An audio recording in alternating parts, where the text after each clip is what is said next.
ॐ पार्थाय प्रतिबोधितां भगवता नारायणेन स्वयं व्यासेन ग्रथितां पुराणं विना मध्ये महाभारतम्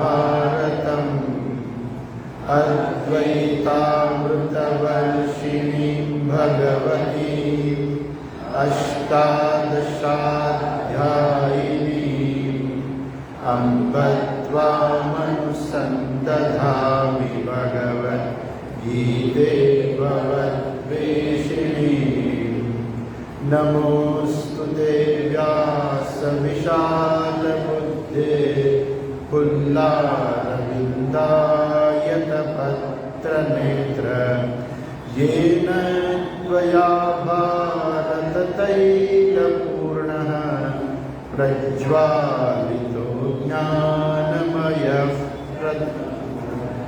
यं ब्रह्मा वरुणेन्द्ररुद्रमरुतः स्तुन्वन्ति दिव्यैस्तवैः वेदैः साङ्गपदक्रमोपनिषदैः गायन्ति यं सामगाः ध्यानावस्थिततद्गतेन मनसा पश्यन्ति यं योगिनः यस्यान्तं न विदुःसुरासुरगणाः देवाय तस्मै नमः देवाय तस्मै नमः।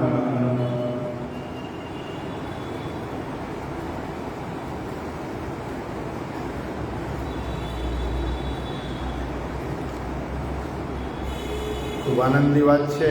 ભગવાનની આપણી ઉપર કઈ કૃપા છે, આપણે ફરી મળ્યા. ઈશ્વરની કૃપા વગર આપણે મળી નથી શકતા. ગઈ વખતે આપણે ભગવદ્ ગીતાની અંદર બીજો અધ્યાય જોતા હતા અને બીજા અધ્યાયની અંદર આપણે સ્થિતપ્રજ્ઞના લક્ષણો જોઈ રહ્યા હતા. તો શરૂઆતની અંદર ભગવાને અર્જુનને ઉપદેશ આપ્યો, બંને પ્રકારનો ઉપદેશ આપી દીધો.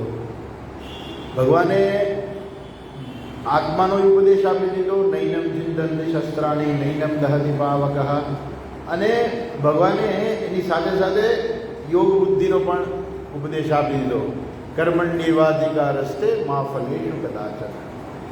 તો ભગવાને બંને પ્રકારનો ઉપદેશ તો આપી દીધો. અર્જુનને એવો પ્રશ્ન થાય છે કે ભગવાન, આ તમે જે જ્ઞાનની વાત કરી, એવા જ્ઞાનીનું વર્ણન કરો. કેમ કે મારે તપાસ કરવા નથી જવું કે આવા જ્ઞાની કોઈ છે કે કેમ. અહીંયા જે વર્ણન જે છે એ જ્ઞાનીને તપાસ કરવા માટે નથી કે ભાઈ આ જો આ સ્થિતપ્રજ્ઞના લક્ષણોમાં ભગવાને શું કીધું છે, આ સાધુમાં આવું કંઈ દેખાય છે, આ વ્યક્તિમાં આવું કંઈ દેખાય છે, આવું નથી દેખાય, જ્ઞાની નથી. તો આવું મીટર લઈને માપવા જવા માટે અર્જુન નથી કહેતો, પરંતુ અર્જુનની ઈચ્છા એવી છે કે ભગવાન તમે આવા સ્થિતપ્રજ્ઞનું વર્ણન કરો તો હું કેમ કરીને સ્થિતપ્રજ્ઞ થાઉં, એ અર્જુનની ઈચ્છા છે. અને એટલા માટે થઈને અર્જુને ભગવાનને પ્રશ્ન કર્યો, સ્થિતપ્રજ્ઞસ્ય કા ભાષા સમાધિસ્થસ્ય કેશવ સ્થિતધિ કિમ પ્રભાષેત કિમાસીત પ્રજેત કિમ. આ જ્ઞાની જે છે એ કેમ ચાલે છે, કેમ બેસે છે અને કેમ સૂએ છે ને, તો કિમ આસીત કેમ બેસે છે, કિમ ભાષતે કેવી રીતે બોલે છે. તો અર્જુનનો પ્રશ્ન એવો નથી કે કેવી રીતે બેસે છે, એટલે પદ્માસનમાં બેસે છે, સિદ્ધાસનમાં બેસે છે કે શીર્ષાસનમાં બેસે છે, તો એવો પ્રશ્ન નથી. અર્થાત એનો વ્યવહાર કેવો છે. સમાજની અંદર જ્યારે રહે છે તો જ્ઞાની વ્યક્તિ જે છે હિમાલયમાં રહેતા હોય તો એને તો કોઈ સાથે કંઈ વ્યવહારનો પ્રશ્ન જ ઊભો નથી થતો. પણ જ્યારે સમાજમાં રહે છે તો એ જ્ઞાની વ્યક્તિ છે બીજા સાથે કેવો વ્યવહાર કરે છે, મારે એ જાણવું છે કે જેથી હું પણ એવા જ્ઞાનીના જે લક્ષણો જે છે એ લક્ષણો મારામાં હું ઉતારી શકું. ભગવાને કહ્યું, સૌથી પહેલાં કહ્યું જે આપણે ગઈ વખતે જોયું હતું, પ્રજહાતિ યદા કામાન સર્વાન પાર્થ મનોગતાન આત્મની એવ આત્મના તુષ્ટ સ્થિત પ્રજ્ઞસ્તદોચ્યતે. જેની બધી કામનાઓ જતી રહી છે. કામનાઓ જતી રહેવી અને છોડવી બેમાં ભેદ છે, એ સમજવાનું છે. જ્ઞાનીની બધી કામનાઓ જતી રહે છે. જતી રહે છે એટલે શું? એને છોડવી નથી પડતી, એ છૂટી જાય છે, એની મેળે છે. જ્યારે અજ્ઞાની વ્યક્તિને શું હોય છે? એને પ્રયત્નપૂર્વક કામનાઓનો ત્યાગ કરવો પડે છે. જ્યારે જ્ઞાનીની બધી કામનાઓ છૂટી જાય છે. પ્રજહાતિ યદા કામાન સર્વાન પાર્થ મનોગતાન આત્મની એવ આત્મના તુષ્ટ. એ પોતાના આત્મામાં જ સંતુષ્ટ છે. એને સુખ મેળવવા માટે કાંઈ કરવાની જરૂર નથી. જગતના લોકો બધા કેવા છે કે સુખ માટે ક્યાંક ને ક્યાંક જાય છે. કોઈ ફરવા જાય, ચલો ડેમે ફરવા જઈએ. કોઈ સુખ મેળવવા માટે હોટલમાં ખાવા જાય. અમે નાના હતા ત્યારે એવું કરતા, દર રવિવાર છે તો હોટલમાં ખાવા જવું છે. તો શું હવે એમાં ખાવાનું મળી જતું ખબર નહીં, પણ એ પ્રકારની એક સમાજની અંદર એક પ્રકારની એવી વ્યવસ્થા થઈ ગઈ કે રવિવારે તો કે હોટલમાં ખાવા જવાનું હોય.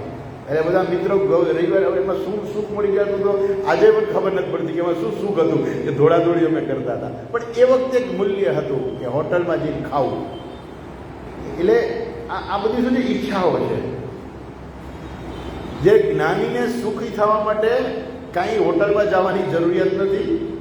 એને કોઈ ખાવા પીવા રહેવાની, કંઈ ફરવા જવાની કે હા ચાલો આપણે વર્લ્ડ ટૂરમાં જઈ આવીએ, તો એવી વર્લ્ડ ટૂરમાં જવાની જરૂર નથી કે આ વર્લ્ડ ટૂરમાં જાય તો બહુ મજા આવે. તો એને પોતાના સુખ માટે ક્યાંય જવાની જરૂરિયાત નથી. આત્મની એવ આત્મના તુષ્ટ સ્થિત પ્રજ્ઞસ્તદોચ્યતે. એ પોતાના આત્મામાં જ એ સંતુષ્ટ છે. જીવનની અંદર આગલા શ્લોકમાં ભગવાને કે જીવનની અંદર બધાને કંઈક ને કંઈક પરિસ્થિતિ તો આવે જ છે. કોઈને સુખજનક પરિસ્થિતિ આવે, કોઈને દુઃખજનક પરિસ્થિતિ આવે. તો જ્ઞાની કેવો વ્યવહાર કરે છે કે પરિસ્થિતિ તો બેયને આવશે. તો શું કહ્યું? દુઃખેશુ અનુદ્વિગ્ન મનાઃ સુખેશુ વિગત સ્પૃહઃ વીત રાગ ભય ક્રોધઃ સ્થિતધિર્મુનિરુચ્યતે.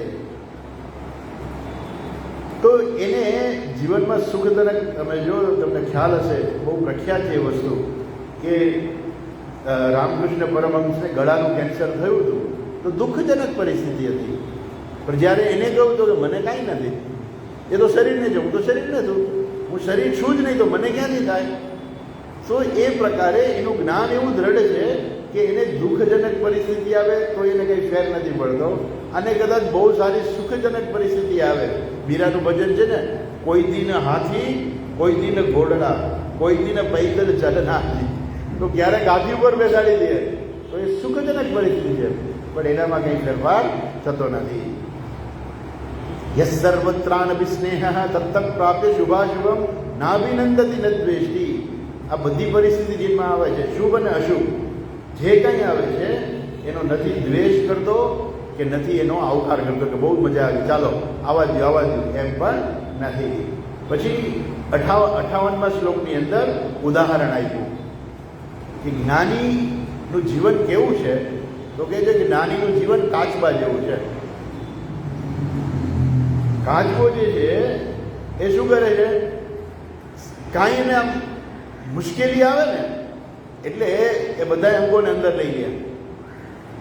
ચારે પગ, પૂંછડી અને ડોક બધું અંદર લઈ લે. એમ જ્ઞાની વ્યક્તિ જે છે, અહીંયા ઉદાહરણ આપે છે, યદા સંહરતે ચાયમ કુર્મોંગાનીવ સર્વશઃ ઇન્દ્રિયાણી ઇન્દ્રિયાર્થેભ્યઃ તસ્ય પ્રજ્ઞા પ્રતિષ્ઠિતા. એ કાચબાનું ઉદાહરણ આપે છે કે કાચબો જ્યારે ઈચ્છે ત્યારે પોતાના અંગોને અંદર સમેટી લે છે. એમ જ્ઞાની વ્યક્તિ ક્યારેક એમ લાગતું હોય કે આ તો કેવા આવા ભોગી છે, પણ એ લાગતું હોય પણ ખરેખર હોય નહીં. એ તો જેવું જેમ કાચબો જે છે, જેમ પોતાની ઈચ્છાથી બધા અંગોને અંદર સમેટી લે છે, એમ જ્ઞાની વ્યક્તિ પણ શું છે એ જ્યારે ઈચ્છે ત્યારે પોતાની ઇન્દ્રિયો ઉપર સંયમન કરે. એને ખરેખર એમાં મન હોતું નથી, પણ કોઈ પણ પરિસ્થિતિ જગ્યાએ શું છે આપણે કહી ના શકીએ, પણ છતાંય કંઈ એવું લાગતું હોય કોઈને પણ કે આ તો આવા ભોગ કરે છે, આ તો પ્લેનમાં ફરે છે. પ્લેનમાં ફરવું એ પૈસા વગર થોડું ફરે છે. હા, એ તો કે પૈસા છે એની પાસે, પ્લેનમાં ફરે છે ને, તો એ તો બહુ સારું કહેવાય. પણ એ ભલે પ્લેનમાં ફરતા હોય પણ આ પગેથી હાલી જાય તો કે વાંધો નથી આવતો. એટલે જ્યારે અજ્ઞાની વ્યક્તિ શું છે એ જ્યારે પગેથી ચાલીને જવું પડે ને તો એને બહુ દુઃખ લાગે, એનાથી સહન ના થાય. તો જ્ઞાની વ્યક્તિ એવી વ્યક્તિ છે કે જ્યારે પોતાની ઇન્દ્રિયોને એ પાછી ખેંચી લે છે. ઇન્દ્રિયાણી ઇન્દ્રિયાર્થેભ્ય તસ્ય પ્રજ્ઞા પ્રતિષ્ઠિતા. ગઈ વખતે આપણે અહીં સુધી જોયું હતું. હવે બહુ સરસ ચર્ચા છે જે આપણે ગઈ વખતે કરી હતી, જરાક ફરીથી આ વખતે યાદ કરી લઈએ. અને કારણ કે એ બહુ અગત્યની ચર્ચા છે. તો ગઈ વખતે પેલો છેલ્લો દિવસ હતો પૂરું કરવું હતું એટલે ફટફટ જલ્દી આપણે ગાડી દબડાવી લીધી. જરાક ફરીથી આ જે 59 નંબરનો શ્લોક જે છે જરાક આપણે ફરીથી જોઈ લઈએ. 59મો શ્લોક. વિષયા વિનિવર્તન્તે વિષયા વિનિવર્તન્તે નિરાહારસ્ય દેહિનઃ નિરાહારસ્ય દેહિનઃ રસવર્જં રસોપ્યસ્ય રસવર્જં રસોપ્યસ્ય પરમ દૃષ્ટ્વા નિવર્તતે પરમ દૃષ્ટ્વા નિવર્તતે.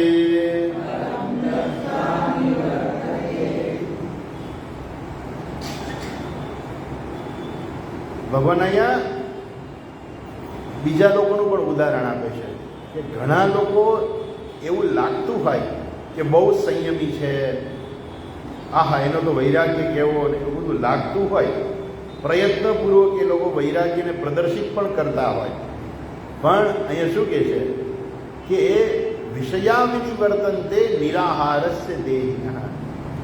જ્યારે માણસ સંકલ્પ કરે ને કે મારે કાંઈ નથી ખાવું, સંકલ્પ કરે કે હું કોઈ પણ પ્રકારના ભોગ નહીં લઉં, નિરાહારસ્ય દેહિનઃ,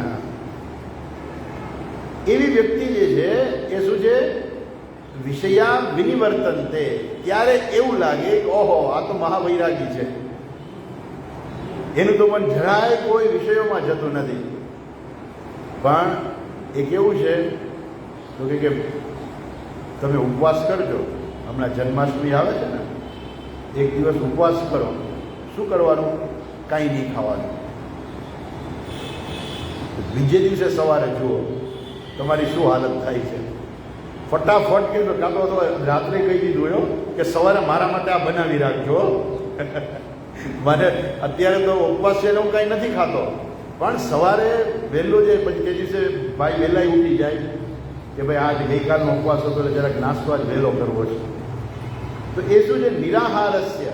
જે વ્યક્તિ કે જે ઇન્દ્રિયોને કોઈ પણ પ્રકારના ભોગ ન આપે ત્યારે એવું લાગે કે જાણે કે વિષયો જે જતા રહ્યા છે, પણ ભગવાન ના પાડે છે કે એવું નથી. કેમ કે એનો એને રસ રહી ગયો છે. કે રસ એટલે ઈચ્છા, રાગ. એ જે રાગ જે છે ને એ દૂર નથી થતો. જેવો સમય પૂરો થયો એટલે ઇન્દ્રિયો જે છે એ હુમલો કરી દે છે. નિરાહારસ્ય દેહિનઃ. તો પછી આ બધી ઇન્દ્રિયોનો રસ જે છે કે આ વિષયો પ્રત્યેનો રાગ જે છે એ કેવી રીતે દૂર થાય? તો કેવી રીતે દૂર થાય? પરમ દ્રષ્ટા નિવર્તતે. પરમાત્માનું જ્ઞાન પ્રાપ્ત થવાથી એ છેલ્લે જે રસ રહી ગયો હોય ને એ પણ નિવૃત્ત થઈ જાય. જો શંકરાચાર્યની સંગતિ આપતા શું કહે છે? તત્ર વિષયાન અનાહરત આતુરસ્ય અપી ઇન્દ્રિયાણી નિવર્તન્તે કુર્મોંગાનીવ ઇવ સંવ્રિયતે નતુ તદ વિષય રાગ. તો માણસ જ્યારે પોતાની જાતને ભોગ ન આપે કોઈ પણ પ્રકારના, તો એને એવું લાગે કે જાણે કે હું આ બધાથી ઉપરત થઈ ગયો છું. પણ હોય છે શું?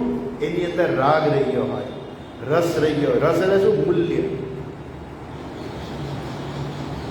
સ્વામી દયાનંદજી સરસ ઉદાહરણ આપે, દારૂનું આપે. આજકાલ હવે દારૂનું ઉદાહરણ ના લઈએ તો તમાકુનું લઈએ. ઘણા લોકો એવા છે કે તમાકુની અમને આદત નથી, કે આ તો પાચન માટે હું લઉં છું એમ કરી અને રોજ ખાય, અને પછી હું ધારું ત્યારે છોડી શકું એમ છું, ધારું ત્યારે છોડી શકું એમ છું, પણ એ કોઈથી ધારે જ નહીં. એ ધારે ક્યારે પછી ખબર છે? જ્યારે કેન્સર ડિટેક્ટ થાય, હોસ્પિટલમાં જવું પડે ને ત્યારે એ ધારે, પણ ત્યારે પછી એમ કે હવે છૂટતું નથી, હવે છૂટતું નથી. આ બધા વિષયો કેવા છે? એ માણસને પકડી લે છે. પેલા દારૂનું પણ એવું જ છે, બહુ પ્રખ્યાત છે દારૂ વિશે તો, કે જે માણસ દારૂ પીતો હોય ને એ કંઈ જન્મજાત ના હોય, નાનપણથી ના હોય કે નાનપણથી જ દારૂ પીએ, એવું ના હોય.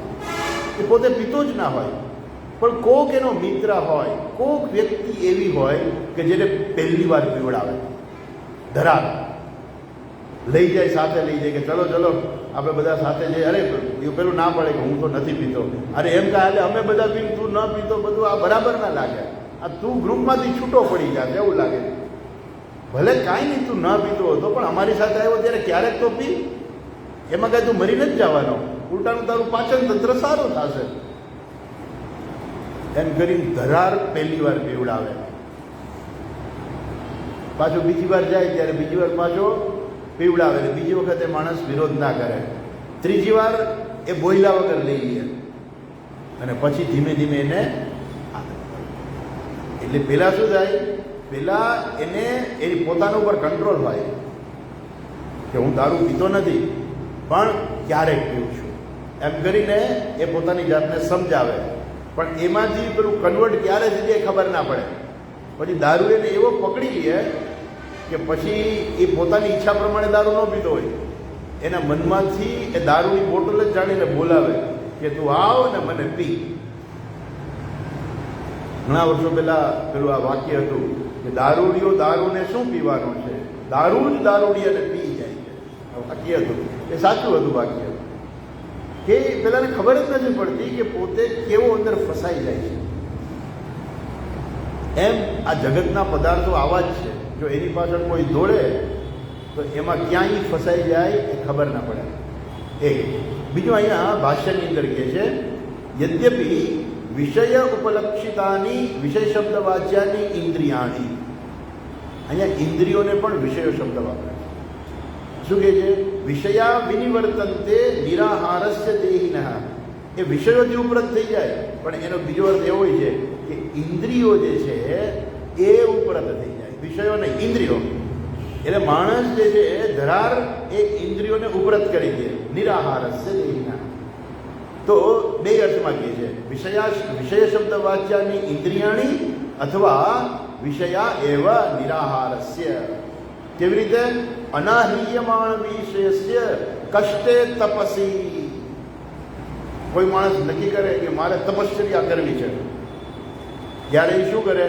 બધા ભોગ છોડી દે, અને એની ઇન્દ્રિયો જાણે એવું લાગે કે આ તો મહાવૈરાગી છે. જ્યારે એને પોતાને એવું લાગે કે મારી ઇન્દ્રિયો જે છે એ પાછી આવી ગઈ છે વિષયોમાંથી. પણ એવું બનતું નથી. કેમ? એ તો શું કહે છે? શંકરાચાર્યજી એક શબ્દ વાપરી દે છે. શું કહે છે? તપસી સ્થિતસ્ય મૂર્ખસ્ય અપી. મૂર્ખ માણસ હોય તો તપશ્ચર્યા તો વિવેકી માણસ કરતો હોય, પણ કોઈ મૂર્ખ માણસને જો ખાવા ન મળે ને તો એની ઇન્દ્રિયો છે ને એ નિવૃત્ત થઈ જાય વિષયોમાંથી. કેમ કે એને મળ્યું જ નથી, તો એની ઇન્દ્રિયો જે છે નિવૃત્ત થઈ જાય. પણ થાય શું ખબર છે? એનો રસ ના જાય. રસ એટલે મૂલ્ય, વેલ્યુ, રાગ, કે આમાં સુખ છે, મને ભાવે છે એટલે મારે જોઈએ છે, મને ગમે છે એટલે મારે જોઈએ છે. એ રાગ, એ રસ જે છે એની વાત કરે છે અહીંયા.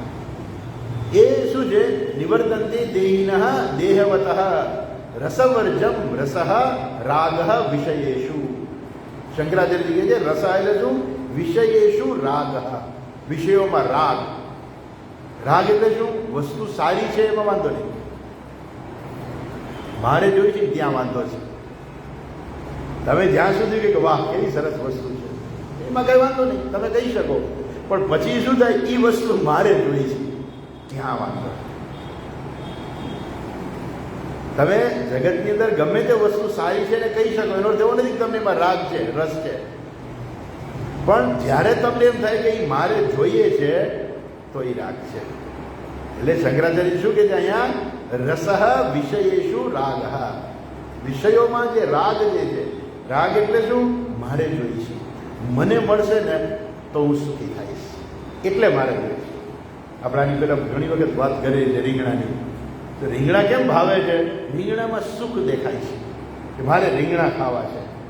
રીંગણામાં સુખ દેખાય છે માણસને. રીંગણામાં સુખ છે જ નહીં, પણ છતાં એને સુખ દેખાય છે. એને કહેવાય વિષયોમાં રાગ. એ રીંગણા ક્યાં સુખ આપવાના છે? જો સુખ આપતા હોય તો દુનિયાના બધા માણસોને સુખ આપવું જોઈએ, પણ કોકને રીંગણા જોવાય ન ગમતા હોય. તો આ રીંગણામાં રાગ છે એ શું છે કે એને ગમે છે, રાગ છે. વિષય શું? એ વિષયમાં એને રાગ છે, ગમે છે. એ જ્યાં સુધી માણસ જે છે વિષયોમાં રાગ હોય ત્યાં સુધી ભલે ને મૂકી દે. પછી ઘણા એવું કે મેં તો બાધા લીધી છે. શું કે આ ભાદરવો મહિનો રીંગણા નહીં ખાવાના. તો ભાદરવો મહિનો પૂરો થાય બીજે જ દિવસે અઠવાડિયા સુધી રીંગણા ખાય. એમ રીંગણા બહુ ભાવે છે બધે, એટલે એને છોડી દીધા હતા. ખાતા નહોતા, ઇન્દ્રિયોને ભોગ નહોતો મળતો. જાણે એમ લાગે કે છોડી દીધા, પણ હજુ એની વેલ્યુ નથી ગઈ કે આમાં સુખ છે એ ગયું નથી. એ તો હજુ શું કહે છે શંકરાચાર્યજી કે મૂર્ખ માણસ છે ને એ છોડી દે ને વસ્તુ વિષય, તો એમ લાગે કે જાણે કે એને વિષયોમાંથી એને પાછો આવી ગયો છે. પણ ખરેખર એવું નથી. શું કહે છે? આ રસઃ શબ્દ રાગે પ્રસિદ્ધ. શંકરાચાર્યજી એ કોટ કરે છે કે આ રસ શબ્દ છે ને એ રાગ માટે પ્રસિદ્ધ છે. શેમાં છે? સ્વરસેન પ્રવૃત્ત રસિક રસજ્ઞ. રસજ્ઞ રસિક સ્વરસેન પ્રવૃત્ત. એટલે શું? રસજ્ઞ, જેને જેમાં રસ હોય ને એમાં એની પ્રવૃત્તિ થાય. તમને સત્સંગમાં રસ છે એટલે તમારી સત્સંગમાં પ્રવૃત્તિ થઈ. જે લોકોને સત્સંગમાં રસ નથી એની હોટલમાં પ્રવૃત્તિ થઈ. એ હોટલમાં ખાવા જવું છે તો એની હોટલમાં પ્રવૃત્તિ થાય. અને જેને રસ નથી એ શું છે? એ સત્સંગ. જેને જેમાં રસ હોય ને એમાં એની પ્રવૃત્તિ થાય. એટલે સ્વરસેન પ્રવૃત્ત રસિક સર્વ રસજ્ઞ ઇતિ દર્શનાत्. એટલે રસઃ અપી ભગવાન શું કહે છે? રસઃ અપી પરમ દ્રષ્ટવા નિવર્તતે. રસવર્જ્યમ રસોપ્યસ્ય પરમ દ્રષ્ટવા નિવર્તતે. રસઃ અપી રંજનાત્મકમ સૂક્ષ્મરૂપ અસ્ય યતેઃ પરમ તત્વમ પરમાર્થ તત્વમ અર્થાત બ્રહ્મ દ્રષ્ટવા. શંકરાચાર્યજી બહુ મોટી વાત કહી દે છે. શું કહી દે છે કે જીવનમાંથી ક્યારે ખરેખર આ વિષયો પ્રત્યેનો સાચો રસ દૂર થાય. આમ બહારથી એવું લાગે કે આપણે વૈરાગી છીએ ને આપણા જીવનમાં બસ અમને તો કાંઈ જોઈએ નહીં ને અમે તો અમારે તો બધું હાલે ને બધું હાલે એ વાત સાચી. પણ છતાંય જ્યાં સુધી વ્યક્તિને જ્ઞાન પ્રાપ્ત ના થાય ને ત્યાં સુધી ભલે ને ગમો વૈરાગી લાગતો હોય માણસ, એને લાગતું હોય ને બીજાને લાગતું હોય. એને એમ લાગે કે મારા જીવનમાં તો હવે વૈરાગ્ય આવી ગયો છે, હવે મને કોઈ વિષયોમાં રસ નથી. બીજાને એમ લાગવું જેનું જીવન જ એવું છે એ તો વૈરાગી થઈ ગયા છે. પણ જ્યાં સુધી જ્ઞાન પ્રાપ્ત ના થાય, કોઈ જ્ઞાન પ્રાપ્ત ન થાય, કાંઈ કહે છે પરમાર્થ તત્વમ બ્રહ્મ દ્રષ્ટવા. જ્યાં સુધી બ્રહ્મનું જ્ઞાન ન થાય, જ્યાં સુધી પરમાર્થ તત્વ, જે પરમાર્થ તત્વ જે છે એનું જ્ઞાન ન થાય, એ શું છે? પુરુષાન્ન પરમ કિંચિત સા કાષ્ઠા સા પરાગતિ. પરમ શબ્દ જે છે ને, પુરુષાર્થ ન પરમ કિંચિત. પરમ એટલે એ પરમાત્મા પુરુષ, એને પુરુષ કહેવામાં આવે છે. સહસ્ત્ર શીર્ષા પુરુષા એ પરમાત્મા. જ્યાં સુધી એ પરમાત્માનું જ્ઞાન પ્રાપ્ત ના થાય ને ત્યાં સુધી ભલે ગમે એવું લાગતું હોય પણ એ અંદર રસ તો રહી ગયો હોય, જરાક તો રસ રહી જ ગયો હોય મનમાં, પણ કોઈને ખબર ના પડતી હોય ને એને પોતાને ઘણી વાર ખબર ના હોય, પણ અંદર રસ હોય. અને જેવી વસ્તુ સામે આવે ને તરત જ એ ગ્રહણ કરવા તૈયાર થઈ જાય. અને એમાં એને રસ છે જ ખરેખર. તો પાછા આવીએ તો જે રસ જે છે અર્થાત જે રાગ જે છે, શેમાં રાગ છે? વિષયોમાં જે રાગ જે છે એ સંપૂર્ણપણે જ્યારે દૂર થાય, સંપૂર્ણપણે ત્યારે જ દૂર થાય કે જ્યારે આ પરમાત્માનું જ્ઞાન થાય. પરબ્રહ્મ પરમાત્માનું જ્ઞાન થાય. અહીંયા શું શબ્દ વાપરે છે? પરમાર્થ તત્વમ. પરમાર્થ તત્વ એનું જ્ઞાન જ્યાં સુધી પ્રાપ્ત ન થાય ને ત્યાં સુધી ગમે એવા તપસ્વી હોય ને, તમે જોયા હશે, તમે બધા રાક્ષસો જે છે એ બધાએ કેવી તપશ્ચર્યા કરેલી છે. હિરણ્યકશ્યપુ કેવી તપશ્ચર્યા કરી, ભગવાન પ્રગટ થઈ જાય, બ્રહ્માજી પ્રસન્ન થઈ જાય, માંગ માંગ તારી તપશ્ચર્યાથી હું પ્રસન્ન છું. કેવી તપશ્ચર્યા, આખરી તપશ્ચર્યા કરી હશે. પણ એ ભલે ને બધું છોડી તપશ્ચર્યા કરી હોય, પણ અંદર રાગનો હજુ ભરેલો પડ્યો જ તો. જેવું વરદાન મળ્યું બધો રાગ બહાર આવી ગયો. રાવણ છે, આટલો રાવણ કેવો તપસ્વી કહેવાય છે. આજે પણ એને જે સ્તોત્ર ગાયું હતું એ સ્તોત્રનો આજે બધા પાઠ કરે છે. એટલે આપણે તો શું છે કે સારગ્રાહી છીએ, એટલે રાવણની અંદર જે સારી વસ્તુ હતી તો આપણે લઈ લઈએ, પણ રાવણની અંદર જે ખરાબ વસ્તુ હતી, જે મારે સીતા જોઈએ છે, એ છેક સુધી એને ગયું નહીં. બધા એને સમજાવે છે કે ભાઈ તું સીતાને છોડી દે ને. નહીં. ઇવન એનો ભાઈ કુંભકર્ણ સૂતો હોય, 6 મહિના સૂવે, 6 મહિના ઉઠે એવું કહેવાતું. એને ઉઠાડ્યો તો કે મને શું કામ ઉઠાડ્યો? એટલે એને વાત કરી કે ભાઈ રાવણ કહે છે કે આવું બધું થયું, હવે તું હાલ હવે યુદ્ધમાં. એ કે ભાઈ શું કામ તમે સીતાજીને લઈ આવ્યો છો અને પાછી આપી દો ને? તો છતાંય નથી માનતો. એ શું છે, આટલો તપસ્વી હોવા છતાં પણ એનો રાગ રહી ગયો. તો એ રાગ ક્યારે દૂર થાય? એ પરમાર્થ તત્વને જો માણસ જાણી લે તો પછી રાગ પૂરો થઈ જાય, તો રાગ જતો રહે છે.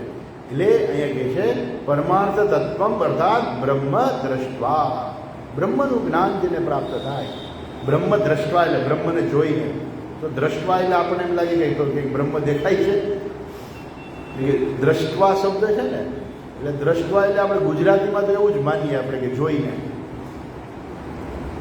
શુદ્ધ ગુજરાતી અર્થ એવો જ થાય, જોઈને. જોઈને એટલે કે બ્રહ્મને કંઈ બ્રહ્મ દેખાવાનું નથી. કે જેમને આપણે બધા વિષયો દેખાય ને, બધું દેખાય આપણને. રીંગણાઈ દેખાય, હોટલે દેખાય, પ્લેન પણ દેખાય, બધું દેખાય આપણને. પછી એમ બ્રહ્મ દ્રષ્ટવા, બ્રહ્મ દેખાય ને પછી બધું વયું જાય. એટલે બ્રહ્મ કંઈ આંખેથી નથી દેખાવાનું. બ્રહ્મ દ્રષ્ટવા એટલે એ બ્રહ્મ જ્ઞાન જે છે, જ્યાં સુધી બ્રહ્મ જ્ઞાન પ્રાપ્ત ન થાય ત્યાં સુધી એ પૂરેપૂરો રસ થતો નથી. કયું જ્ઞાન કહે છે? શંકરાચાર્યજી કહે છે. શું કહે છે? અહમ એવ તદ ઇતિ વર્તમાનસ્ય. અહમ એવ તદ. હવે લાગે અમને તો બ્રહ્મનું જ્ઞાન થઈ ગયું. આ બ્રહ્મ છે, એને જગતનું સર્જન કર્યું છે, અને આ બધું આખું જગત એને બનાવ્યું છે, બરાબર છે, અમે સ્વીકારીએ છીએ. પણ છગનભાઈ તમે કોણ? નહીં, હું તો જીવ છું. એમ નહીં, હું પણ શું છે? અહમ એવ તત્. અહમ એવ તત્, હું એ જ છું. અર્થાત હું કોણ છું? ભલે ને આપણે બધાને કે દેખાતા હોય, દેખાડે છગનભાઈ દેખાતા હોય, ભાઈ છગનભાઈ કોણ છે? એ ખરેખર બ્રહ્મ જ છે. છગનભાઈ બ્રહ્મ છે એટલું નહીં, મગનભાઈ બ્રહ્મ જ છે. પણ મગનભાઈ કે છગનભાઈ બેમાંથી કોઈ ખબર નથી કે અમે બ્રહ્મ છીએ. એટલા માટે એ જ્ઞાન શું કરવું પડે? પ્રાપ્ત કરવું પડે. એ જ્ઞાન જે છે પોતાનું જ જ્ઞાન છે ખરેખર. તો બધા લોકો જે છે બધાને એમ જ થાય છે કે હું તો એક જીવ છું, મારો જન્મ થયો છે, મારું મરણ થવાનું છે, ને મેં તો કેટલા પાપ કર્યા છે, ભગવાન મને બચાવજે, ને પ્રાર્થના કરે, પૂજા કરે કે ભગવાન મેં બહુ પાપ કર્યા છે, ભગવાન મને છોડાવજે આ પાપમાંથી. શંકરાચાર્ય શું કહે છે કે એ કહેનારો જે છે ને એ જ બ્રહ્મ છે. અહમ એને જાણવું પડે. શું? હું જ એ બ્રહ્મ છું. એ બ્રહ્મ છું એટલે પાછું શું થાય કે હું જ એ બ્રહ્મ છું. એટલે શું? તો ઘણી વખત લોકો હોય ને ત્યારે ભૂલ કરતા હોય. એક જગ્યાએ બહુ મોટો બંગલો હતો, તો એક ભાઈ જે છે બંગલાના માલિક જે શેઠ હતા એને મળવા માટે આવ્યા. હવે એ વખતે શેઠ જે છે એ બગીચાને પાણી પાતા હતા. એટલે પાણી પાતા એને જોયું તો એને એમ લાગ્યું કે આ તો અહીંનો માળી લાગે છે. કે માળી કે ઓલા તારા શેઠ ક્યાં જઈ ગયા? કે કેમ? મારે શેઠને મળવું છે કે હું એને મળવા આવ્યો છું કે. તો કે ઊભા રહ્યો, હમણાં આવશે એમ કરી પોતે અંદર જાય છે. અંદર જઈ પછી કપડાં પાછા સરખા પહેરી પાછા આવે છે. લઈ કે તમે જ છો કે? તો કે હું જ છું. એમ દરેક વ્યક્તિને એવું લાગતું હોય કે હું જીવ છું, હું મર્ત્ય છું, એ લાગતું હોય. પણ એ અહમ જેને હું કહું છું ને એ બ્રહ્મ છે. એવું નહીં કે બ્રહ્મ એટલે કે ઉપર ચડી ગયે બેઠું હશે છગનભાઈની જેમ. તો બ્રહ્મ એટલે છગનભાઈની જેમ જુદું નથી બેઠું. બ્રહ્મ ક્યાં છે? બ્રહ્મ ક્યાં છે? સર્વત્ર છે. સર્વત્ર છે એટલે એમ હું આવી જાઉં એમ. પછી કે ને કે બધામાં ભગવાન છે. છગનભાઈ તમે રહી ગયા એનું શું? એ બધું એનો વાંધો નથી. પાછું લોકોને એવું કે સર્વની અંદર તમે ઈશ્વરના દર્શન કરો, પણ તમારામાં તમારે શું શેના દર્શન કરવાના છે? રાજાજી કહે છે એ ભલે ને બીજામાં ભગવાનના દર્શન કરે. આજકાલ લોકો હોય ને તો બહુ બધી સેવા કરે. કોઈ કૂતરાની સેવા કરે ને આમ નીકળે, કૂતરાને રોટલી દેવા નીકળે, કોઈ તો વળી કૂતરાને દૂધ પીવડાવવા નીકળે. સ્પેશિયલી એ શેરીના જ કૂતરા હોય એને દૂધ પીવડાવવા નીકળે, કોઈ ગાયને કંઈક ખવડાવવા નીકળે. એવું બધું કઈ રાખતા બધા. કેમ? તો કે એમાંય ભગવાન તો છે જ ને, ગાયમાંય ભગવાન તો છે જ ને, બધામાં ભગવાન છે. પણ ચંપકલાલ તમારામાં શું છે? એ હું તો જીવડો છું, હું તો જે મારાથી થાય એટલી સેવા કરું છું, અને ભગવાન મને આ થોડુંક મારું કંઈક પુણ્ય વધે. આપણે પછી આ શરીર પૂરું થાય પછી ઉપર જવાનું છે ને, પછી ભગવાનને જવાબ તો દેવો પડશે ને આપણે. હા, એ બધું શું છે? સારું છે, સેવા કરવી બધું સારું છે, પણ ત્યાં અટકી નથી જવાનું, આથી આગળ ચાલવાનું છે. એ સેવાની વૃત્તિ છે એ જ માણસને આગળ લઈ જશે. જો આગળ જો ધારે તો, જો એ પોતે ધારે તો હજુ આગળ જઈ શકે એમ છે એનાથી પણ એ ધારે તો, એ ધારે નહીં તો પછી ત્યાં ને ત્યાં જઈએ છે. શંકરાચાર્ય શું કહે છે કે ત્યાં નથી અટકી જવાનું. કોઈ પણ સેવાના કાર્ય કે જે તમે કરતા હો એનાથી આગળ વધીને અંતે અહમ એવ તત્ ત્યાં સુધી પહોંચવાનું છે. તો જ્યાં સુધી ન પહોંચે ત્યાં સુધી ભલે ગમે એવા દેખાતા હોય, હજુ એને જગતના પદાર્થોમાં, વિષયોમાં, એની ઇન્દ્રિયોને વિષયોમાં રસ હોય જ છે. માટે શું કહે છે? જ્યારે આવું જ્ઞાન પ્રાપ્ત થાય ત્યારે વર્તમાનસ્ય નિવર્તતે નિર્બીજમ વિષય વિજ્ઞાનમ સંપદ્યતે ઇત્યર્થઃ. ત્યારે શું થાય છે? ત્યારે એ ઇન્દ્રિયો જે છે ને એ કેવી બની જાય? નિર્બીજ બની જાય. નિર્બીજ બની જવું એટલે શું? તો કે તમે ગઈ વખતે પણ આપણે વાત કરી હતી, પણ પછી બહુ સમય નહોતો એટલે બહુ વિસ્તારથી વાત નથી કરી. નિર્બીજ એટલે શું? તમે ખારી સિંગ પેલી બધા ખાતા હશો, બરોબર છે? હવે એ વાવો તો ઉગે મગફળી. ખારી સિંગ જે છે તમે વાવો તો એ મગફળી ઉગે કોઈ દિવસ ના ઉગે. કેમ? એ તમે એને શેકીને એટલે નિર્બીજ થઈ જાય. હવે એની જે પ્રરોહ શક્તિ જે છે ને ખલાસ થઈ ગઈ.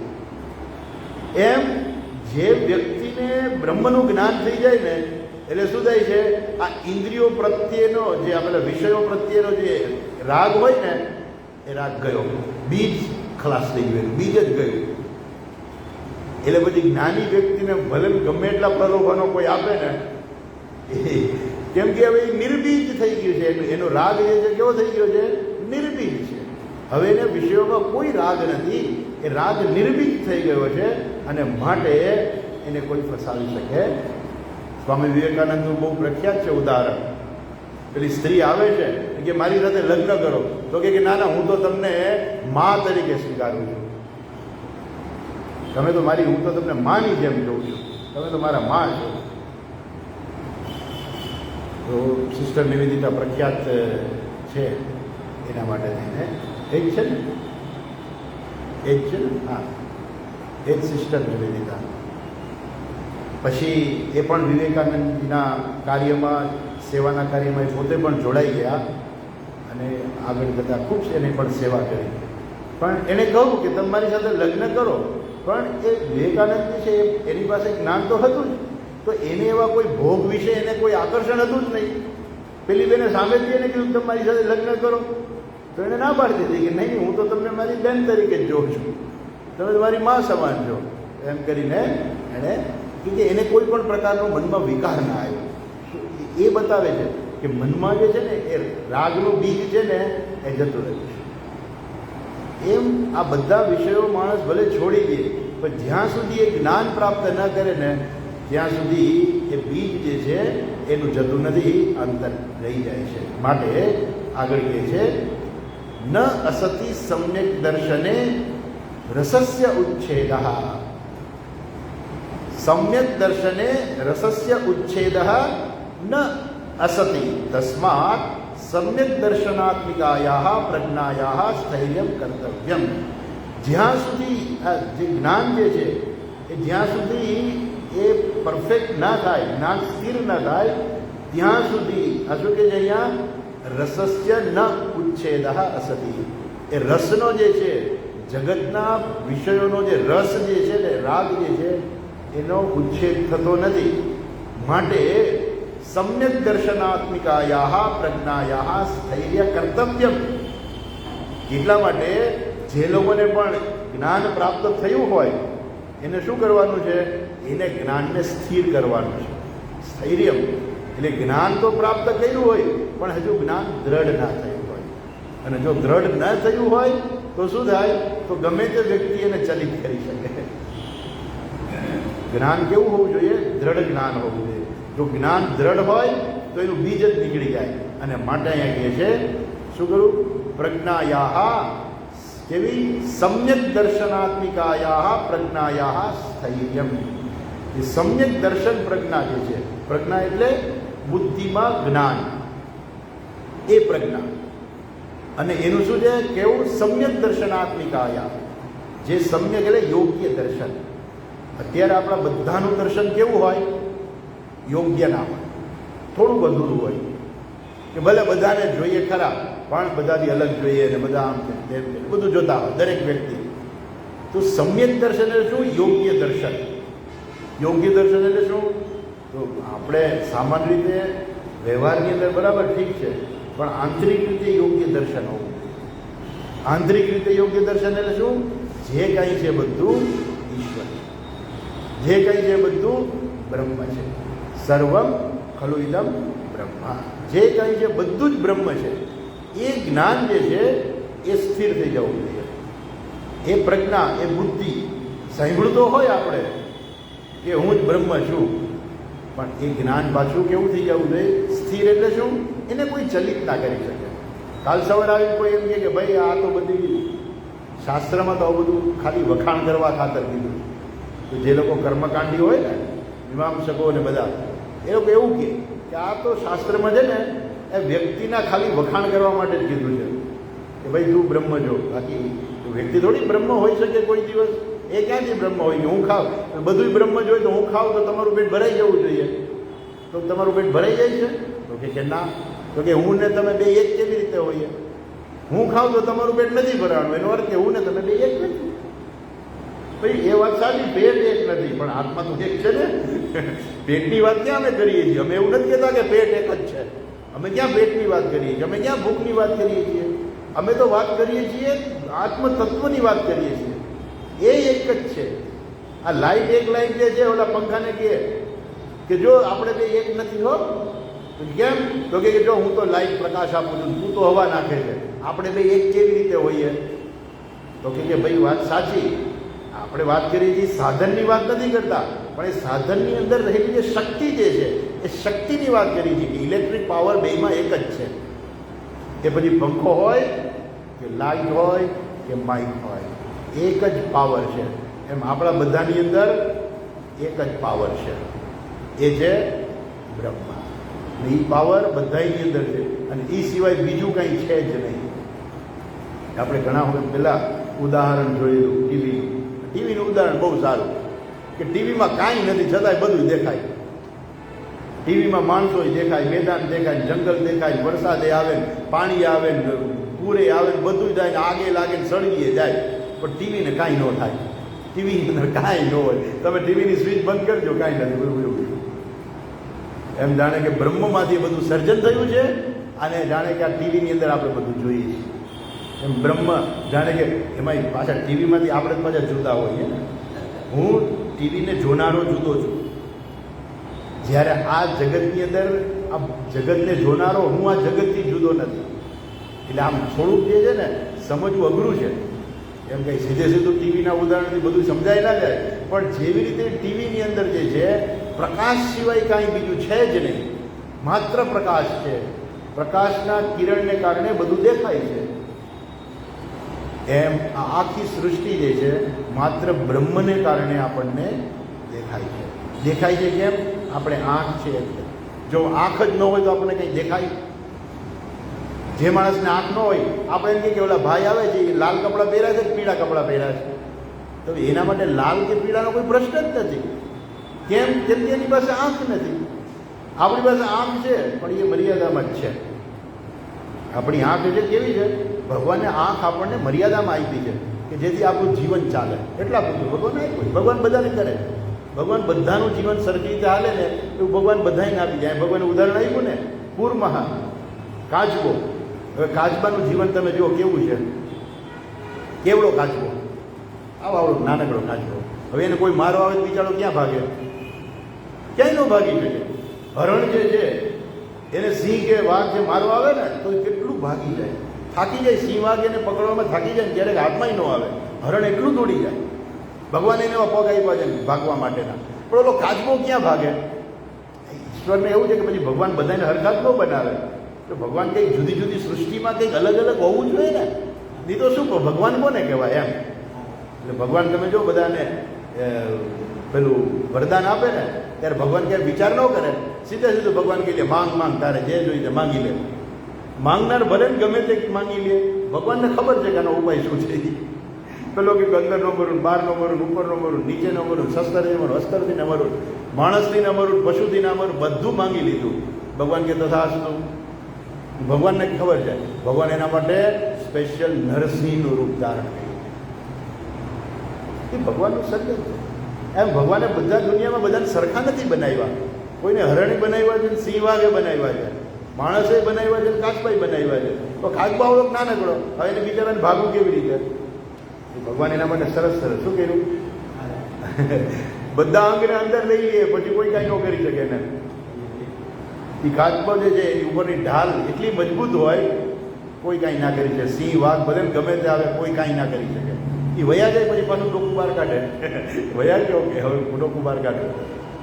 પણ એ રક્ષણ માટે ભગવાન આવ્યું છે. એટલે આખી સૃષ્ટિ જે ભગવાને બનાવી છે. પણ આપણે એમાં સર્જન જ છીએ, પણ એ ઈશ્વર પોતે જ સર્જન છે ખરેખર તો.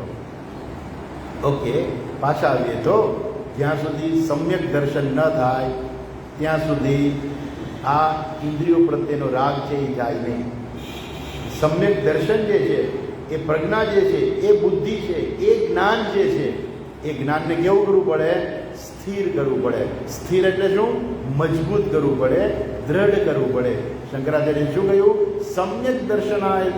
સમ્યક દર્શનાયાત્મિકાયા પ્રજ્ઞાયા સ્થૈર્યમ કર્તવ્યમ ઇતિ અભિપ્રાય. અહીંયા ભગવાનનો અભિપ્રાય એવો છે કે દરેક વ્યક્તિ જેને પણ જ્ઞાન પ્રાપ્ત થાય એ પોતાના જ્ઞાનને દ્રઢ કરે. અચ્છા, હવે કહે છે જો ભાષ્યની અંદર કહે છે પેજ નંબર 67 નંબર ઉપર, સમ્યક દર્શન લક્ષણ પ્રજ્ઞા સ્થૈર્યમ ચિકીર્ષતા આદૌ ઇન્દ્રિયાણી સ્વવશે સ્થાપયિતવ્યાની યસ્માત તદ અનવસ્થાપને દોષમ આહ. સમ્યક દર્શન લક્ષણ પ્રજ્ઞા સ્થૈર્યમ ચિકીર્ષતા. જે આગળ વાત કરી સમ્યક દર્શન રૂપી જે પ્રજ્ઞા બુદ્ધિ જે છે જ્ઞાન જે છે એને સ્થિર કરવું જોઈએ, એ વાત સાચી. પણ એની પહેલાં શંકરાચાર્ય કહે છે કે એ બધું ભલે થાય પણ એની પહેલાં માણસોએ પ્રયત્ન તો કરવો જ જોઈએ. એવું નહીં કે ચાલો તો પછી આપણે એવું કરી કે ચાલો સીધે સીધું આપણે જ્ઞાન જ પ્રાપ્ત કરીએ, બીજું કંઈ કરવાની જરૂરિયાત નથી. શાસ્ત્રમાં તો ઘણું બધું કીધું છે, આપણે કંઈ કરવાની જરૂરિયાત નથી. આપણે સીધું જ્ઞાન પ્રાપ્ત કરી લો. તો કે ના, એ જ્ઞાન જેને પ્રાપ્ત કરવું હોય ને એના માટેના પણ નિયમો છે. એવું નથી કે સીધે સીધું જ્ઞાન પ્રાપ્ત થઈ જાય. જ્ઞાન કોને પ્રાપ્ત થાય? તો કે અધિકારીને પ્રાપ્ત થાય. પેલા જ્ઞાન તો પ્રાપ્ત કરવું પડે ને પછી તમે એને સ્થિર કરો. પણ જ્ઞાન પ્રાપ્તિ માટે અધિકારીત્વ જો ના હોય તો જ્ઞાન જ પ્રાપ્ત ના થાય. એટલા માટે કહે છે આવા લોકો માટે આદો ઇન્દ્રિયાણી સ્વવશે સ્થાપયિતવ્યાની. આવા લોકોએ શું કરવાનું જરૂર છે? પહેલા જાતે પ્રયત્ન કરવાનો. એટલે પ્રયત્નપૂર્વક ઇન્દ્રિયોને પહેલા વશમાં કરવાની અને પછી જ્ઞાન પણ પ્રાપ્ત કરવાનું. એટલે એવું નથી કે આપણે જવા દો ને ઇન્દ્રિયોને છોડી દો ને વાત, આપણે સીધું જ્ઞાન જ પ્રાપ્ત કરીએ, ઇન્દ્રિયો એની મેળે વશમાં આવી જશે. તો કે ના ના, એવું નથી. ઇન્દ્રિયોને પણ વશમાં કરવી જરૂરી છે. પછી ભલે તમે જ્ઞાન પ્રાપ્ત કરો, પછી રાગ જશે, પણ પહેલાં તો ઇન્દ્રિયોને વશમાં કરવી જરૂરી છે. માટે તદ અનવસ્થાપને દોષમ. જો એ ઇન્દ્રિયોને તમે વશમાં ન કરો તો શું થાય? તો એમાં દોષ છે. કયો પ્રકારનો દોષ છે? એ 60મા શ્લોકમાં કહે છે. આપણે શ્લોક વાંચી લઈએ, વિસ્તાર કાલે કરીશું. યતતો યપિ કૌંતેય યતતો યપિ કૌંતેય પુરુષસ્ય વિપશ્ચિતઃ પુરુષસ્ય વિપશ્ચિતઃ ઇન્દ્રિયાણિ પ્રમાથીની ઇન્દ્રિયાણિ પ્રમાથીની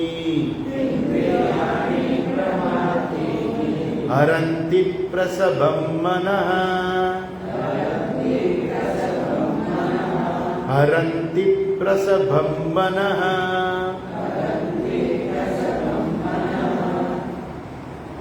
યતતઃ અપી કૌંતેય. માણસ જ્ઞાન પ્રાપ્તિનો પ્રયત્ન કરતો હોય અથવા તો પોતાની ઇન્દ્રિયોને પણ વશમાં રાખવાનો પ્રયત્ન કરતો હોય, પુરુષસ્ય વિપશ્ચિતઃ. પુરુષ અર્થાત એવું નહીં કે પછી સ્ત્રીનો વારો નહીં, પુરુષનો અર્થ મનુષ્ય, માણસ. તો પુરુષસ્ય વિપશ્ચિતઃ. વિપશ્ચિતઃ એટલે કહે છે કે વિદ્વાન, વિવેકી પુરુષ. વિવેકી છે કે એનામાં વિવેક આવી ગયો. શેનો વિવેક આવી ગયો? આત્મા અનાત્માનો વિવેક પ્રાપ્ત થયો. તો આત્મા અનાત્માનો વિવેક એને પ્રાપ્ત થઈ ગયો તો વિવેકી છે, વિપશ્ચિત છે. એવી વ્યક્તિ માટે પણ ઇન્દ્રિયાણી પ્રમાથીની હરંતી પ્રસભમ મનઃ. એવા લોકો માટે પણ, બીજાની તો વાત ક્યાં કરવી, જે લોકો વિવેકી છે, જે લોકો બુદ્ધિશાળી છે, એવા લોકો માટે પણ, એ લોકો પણ પ્રયત્ન કરતા હોય છતાં પણ ઇન્દ્રિયાણી પ્રમાથીની.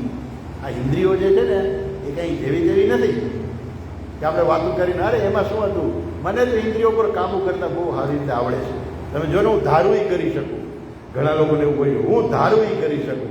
એમ કેવું પડે જરાક ઇન્દ્રિયોને કાબૂમાં લેતો. ઇન્દ્રિયોને કાબૂમાં લેવી એટલે કેવા છે ખબર છે? કૂતરાની પૂંછડી છે ને સીધી કરવા બરાબર છે. જેમ કૂતરાની પૂંછડી જલ્દી સીધી થાય જ નહીં આમ તો, પણ એવું આમાં એવું હાવ પછી એવું નથી કે થાય જ નહીં, એમ રાગ તો રહી જ જવાનો છે. એમ કૂતરાની પૂંછડી જેમ વાંકી હોય એ સીધી ના થાય. અર્થાત એમાં બહુ પ્રયત્ન કરો. શું પ્રયત્ન કરવો પડે સિદ્ધિ કરવા માટે? કૂતરાની પૂંછડી સીધી ના થાય તો શું પ્રયત્ન કરવો પડે સિદ્ધિ કરવા માટે? હે, એને તમે સીધી લાકડી સાથે બાંધી દીધો એટલે સીધી થઈ જાય, બરાબર. પણ છોડી દો પાછી વળી જશે. પણ ટેમ્પરરી તમારે સિદ્ધિ કરવા માટે પ્રયત્ન કરવો પડે. મૂકી નહીં દેવાનું, મૂકી દો તો પાછી વળી જાય. એને તમે સીધી લાકડી સાથે બાંધો, પણ એ બાંધવા માટે પ્રયત્ન કરવો પડે. કહેવાનો આશય પ્રયત્ન છે. વિવેકપૂર્વકનો, બુદ્ધિપૂર્વકનો પ્રયત્ન આવશ્યક છે. ભલે એમાંથી પેલો રસ નહીં જાય દૂર.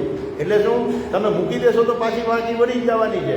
એમ તમે મૂકી દેશો ઇન્દ્રિયોને છૂટી તો પાછી ભાગી જ જવાની છે. એ તો ભગવાન કહે છે અહીંયા ઇન્દ્રિયાણી પ્રમાથીની. એ બહુ બળવાન છે ઇન્દ્રિયો. એવું નથી કે આમ તમે હા એમાં શું હતું, અમને તો ઇન્દ્રિયોમાં અમે વશ કરી નાખીએ, એવું નથી. ભલભલાને ગોથા ખવડાવી દે એવી જાય ઇન્દ્રિયો. એટલે કહે છે ઇન્દ્રિયાણી પ્રમાથીની હરંતી પ્રસભમ મનઃ. એ શું કરે છે? મનને ધરાર ખેંચી જાય છે, પરાણે બળપૂર્વક. સબબ મનને પરાણે ખેંચી જાય. પેલું મન ના પડે કે મારે નથી જવું તો જ ખેંચી જાય ને, એવી તાકાતવાળી ઇન્દ્રિયો છે. એટલે એના માટે શું કરવું પડે? વ્યવસ્થિત રીતે શાંતિથી એની ઉપર પ્રયત્ન કરવો પડે. અને એ નિયમ જે છે, જે શાસ્ત્રમાં કહ્યું છે, ઇન્દ્રિયો ઉપર જે વૈરાગ્ય છે, વિશેષ દોષ દર્શન, એ બધું જે જરૂરી છે. એમને કંઈ બધું ઇન્દ્રિયો કાબૂમાં ન આવી જાય. અને એના માટે એ પ્રયત્ન આવશ્યક છે. એટલે બુદ્ધિશાળી માણસ પણ જો હોય, પણ જો એ પ્રયત્ન ના કરે તો એની ઇન્દ્રિયો પણ કેવી છે? પ્રાણે એ વિષયોમાં ખેંચી જાય અને એ જોતો જ રહી જાય. એની ઇન્દ્રિયો વિષયોમાં જતી રહે. માટે આ દોષ છે. શેનો દોષ છે? એટલે દોષ કીધો ને, પ્રયત્ન કરતો હોવા છતાં પણ. માટે પ્રયત્ન આવશ્યક છે. એની વિશેષ ચર્ચા આપણે કાલે જોઈશું. આજે અહીંયા અટકીએ. કરીએ. ઓમ પૂર્ણમદ પૂર્ણમિદમ પૂર્ણાત પૂર્ણમુદચ્યતે પૂર્ણસ્ય પૂર્ણમાદાય પૂર્ણમેવાવશિષ્યતે. ઓમ શાંતિ શાંતિ શાંતિ. હરિ ઓમ. શ્રી ગુરુભ્યો નમઃ. હરિ ઓમ.